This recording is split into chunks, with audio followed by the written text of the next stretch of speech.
Hello, नमस्कार। आज राष्ट्र की तस्वीर में सबसे बड़ा एक प्रकरण लेके आए हैं। उसका नाम है divide and rule. Divide and rule का मतलब है समाज तोड़ो, फूट डालो और राज करो। हमारी भारतीय पॉलिटिक्स इस डिवाइड एंड रूल के आधार पर ही चलती है।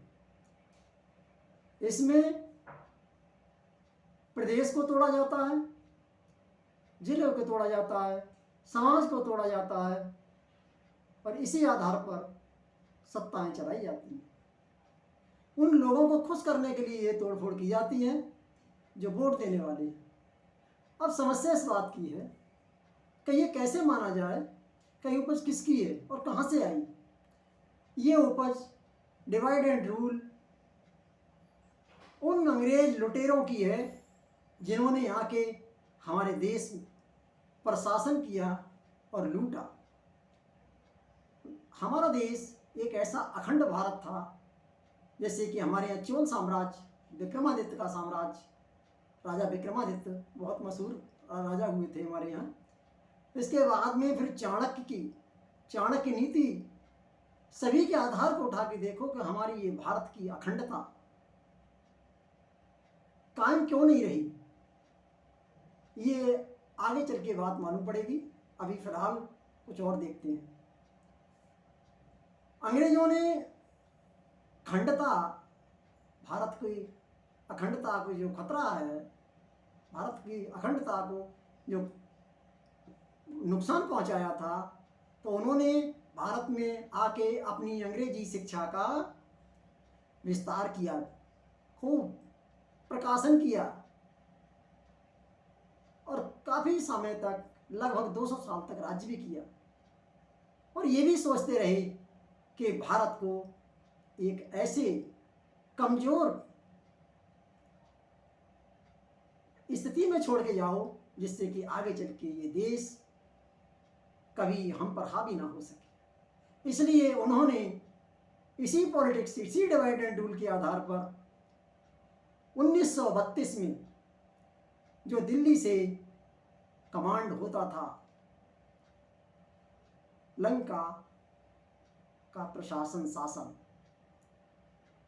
उन्होंने 1932 में दिल्ली से हटाकर सीधा लंदन से कमांड किया। यहाँ से संपर्क तोड़ दिया, ये हटा दिया कि ये भारत का अंग है। इसके बाद में 1937 में उन्होंने यही पोजीशन म्यांमार के साथ की। म्यांमार को भी सीधा कमांड लंदन से कर दिया। हमारे भारत के, अखंड भारत के दो टुकड़े हुए अलग। अब तीसरा, जब 1947 में जब भारत आज़ाद हुआ, तो भारत के आज़ादी के समय उन्होंने सोचा कि भारत को और कमज़ोर कैसे किया जाए। तो उनके पास तो डिवाइड एंड रूल के दो ही साधन थे, गरीब वर्सेस रईस, हिंदू वर्सेस मुसलमान। तो शासन करने का जो तरीका था वो इन्हीं दो पद्धतियों के आधार पर था।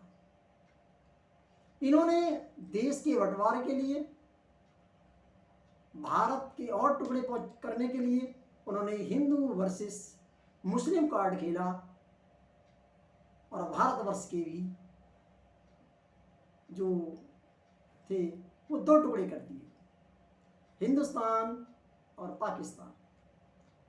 अब हिंदुस्तान और पाकिस्तान में ऐसा विवाद, सीमा विवाद चलता रहा कि जो आज तक भारत के लिए हानिकारक है। ना भारत उस विवाद से सुलझ पाता और ना ही पाकिस्तान सुलझ पाता। क्यों? पाकिस्तान को उकसावा देने वाली वही ताकतें जिन्होंने उसे बंटवारा कर उसको अलग किया, जिससे कि भारत और पाकिस्तान आपस में विवाद में उलझे रहे। 1947 में जब हमारा देश आज़ाद हो गया, तो आज़ादी के समय ये सोचा कि हमें शासन कैसे करना है, हमारे देश की राजनेताओं ने। तो इसके लिए उनके पास भी एक साधन था।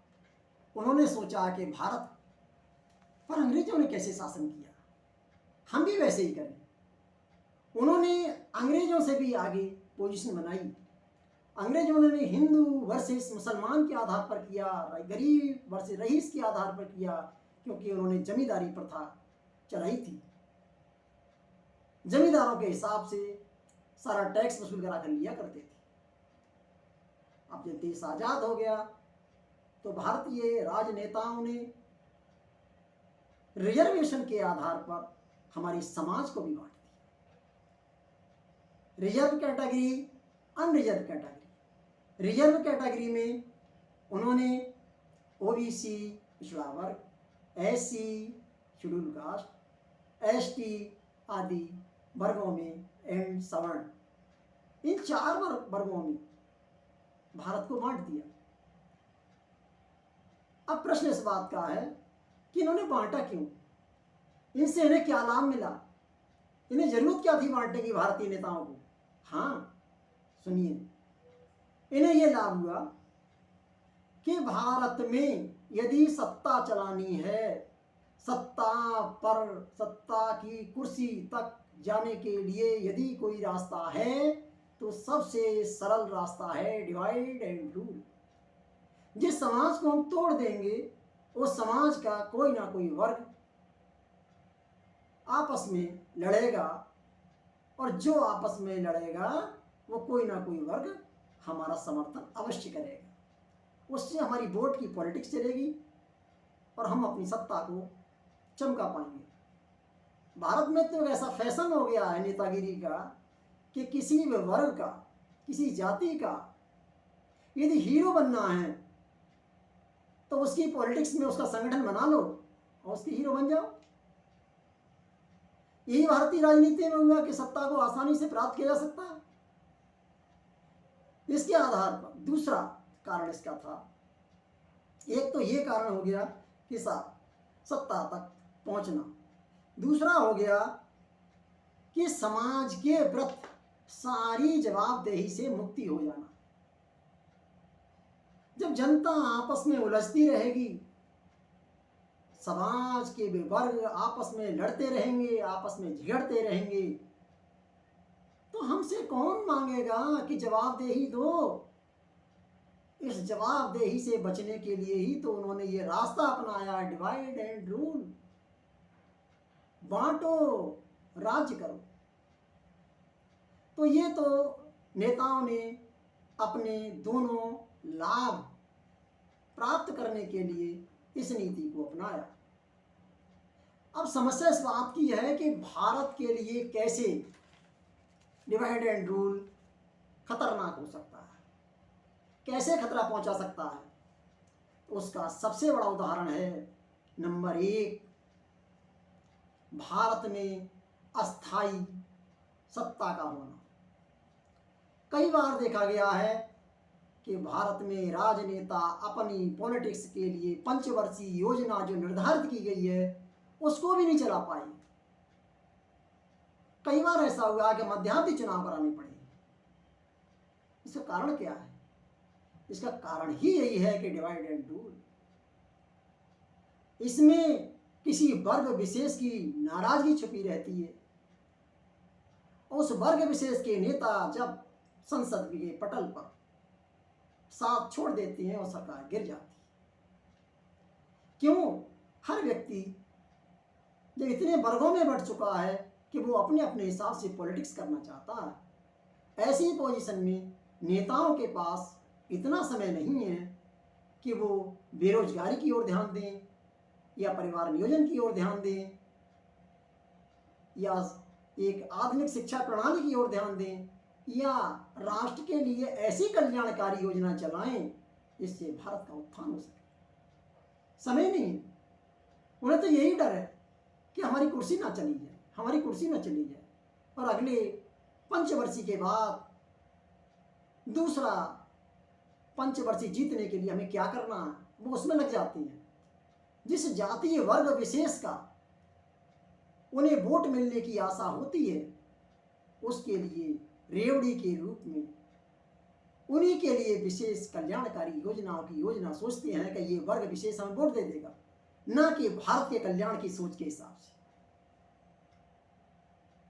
ये देश के लिए एक हानि पहुंचाने का तरीका है।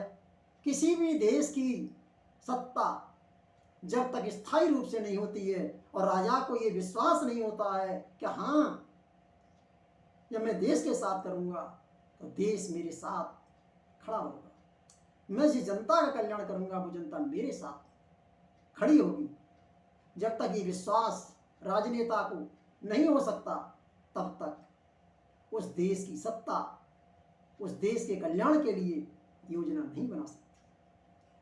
हमें सबको सोचने का समय आ गया है कि देश की स्थायी सत्ता कैसे लाई जाए। इसके अलावा दूसरा नुकसान क्या होता है इस डिवाइड एंड रूल से? दूसरा नुकसान सबसे बड़ा ये है कि हमारा जो विकास का रास्ता रुक जाता है। सभी एक दूसरे से अपनी अपनी साइड अपने अपने स्वार्थ की पूर्ति में लगे रहते हैं। ये जो आपसी मतभेद है, आपसी फूट है, आपसी पक्षपात है वर्ग विशेष का, ये भारत में ठीक कार्य नहीं करता। इससे क्या होता है कि जीडीपी रुक जाती है, जीडीपी विकास नहीं करती, भारत का औद्योगिकरण विकास नहीं होता, भारत का औद्योगिकरण विकास नहीं होता। इस भारत के औद्योगिकरण विकास के लिए भी हमें सबको इकट्ठा होना पड़ेगा। यदि हम जिंदाबाद मुर्दाबाद के नारे लगाते रहेंगे और हमारी योजना होगी किसी पार्टी के किसी एक विशेष वर्ग की किस फैक्ट्री गिराना है, इसकी जीडीपी गिरानी है, तो वो देश की जीडीपी गिरा रहा है, लेकिन वो अपनी राजनीति सिद्ध कर रहा है। इसका सबसे बड़ा उदाहरण है बरेली में रबड़ फैक्ट्री जिंदाबाद मुर्दाबाद के आधार पर ही चली गई। वहां नेताओं ने उस फैक्ट्री को आज तक नहीं चलने दिया है, जो कि एशिया की मानी हुई फैक्ट्री थी। यदि भारत का प्रोडक्शन गिरेगा, जीडीपी गिरेगी, तो भारत आयात पर निर्भर हो जाएगा, अपना क्या बना पाएगा, उसका निर्यात रुक जाएगा और उसकी कल्याणकारी योजना में कमी आ जाएगी। अब ये हाल इस तरह अगर चलता रहा तो देश कहाँ पहुंचेगा? देश का इससे भला होने वाला नहीं है। ये मुझे दिखाई नहीं दे रहा है कि देश का इससे भला हो जाएगा। एक आंकड़ा है कि भारत का टोटल बजट 39.4 लाख करोड़ का है 2022 का, लेकिन कर्जा भारत पर लगभग 1,130 लाख करोड़ से भी ज्यादा है। अब देखिए कि इसी रास्ते के आधार पर भारत कितने कर्ज के जाल में फंसता चला जा रहा है। लेकिन पॉलिटिक्स को इससे कोई लेना देना नहीं है। पॉलिटिक्स जिनका अर्थ है पॉलिटिक्स करना और सत्ता से चिपक जाना, उन्हें कुर्सी चाहिए, उन्हें कोई ना कोई विशेष वर्ग बेवकूफ बनाने को मिल ही जाएगा और उसके आधार पर वो चलते रहेंगे। इसके आधार पर उनका काम चलता रहेगा। इसके बाद में अगला प्रकरण आता है राष्ट्रीय सुरक्षा। राष्ट्रीय सुरक्षा में जब हमारी आपसी फूट होगी, हम आपसी पक्षपात में लगे रहेंगे, तो इससे एक ऐसी क्रिएटिविटी आएगी कि भारत में जयचंदों का उदय हो जाएगा। सबसे बड़ा इतिहास गवाह है कि यदि जयचंद की पृथ्वीराज सिंह चौहान की आपस में लड़ाई नहीं होती, विचार मतभेद नहीं होता, तो अफगान मोहम्मद गजनबी आके हमारे काठियावाड़ के जिले में सोमनाथ के मंदिर को नहीं लूट ले जाता, और दूसरा अफगान मोहम्मद गौरी आके जिसको जयचंद बुला के लाए थे, जिनके नाम में जयचंद आज तक मशहूर हैं, जिनको जयचंद बुला के लाए थे, उन्होंने पृथ्वीराज चौहान को मारा था और पृथ्वीराज चौहान को मार के उन्होंने गुलाम वंश की स्थापना भारत में करा थी, जो सबसे खतरनाक कदम था। ये हमारी डिवाइड एंड रूल, फूट डालो राज करो की नीति थी कि दोनों में आपस में फूट पड़ गई थी। कोई ऐसी सोच बनानी होगी जो डिवाइड एंड रूल से निपटाया जाए। अब इन जयचंदों से निपटने में सबसे बड़ा खतरा देश के लिए कौन सी घंटी है? सबसे बड़ी खतरे की घंटी है कि खुफिया एजेंसियां किसी भी देश की हो, इंग्लैंड की हो, अमेरिका की हो, चाइना की हो या किसी और कंट्री की हो, वो भारत में घूमती रहती है। भारत को वर्गों में विभाजित करके यदि वो चाहें कि हमें भारत में कोई नुकसान पहुंचाना है या कोई हमें सेंध लगानी है, कोई सुरक्षा तंत्र में गड़बड़ी करनी है, तो हो सकता है। मैं कन्फर्म नहीं कहता, मैंने देखा नहीं है, लेकिन मुझे ये लगता है कि वो उस वर्ग विशेष जो नाराज है, या तो नाराज पॉलिटिक्स का हो, विपक्ष आदि, या नाराज वो वर्ग हो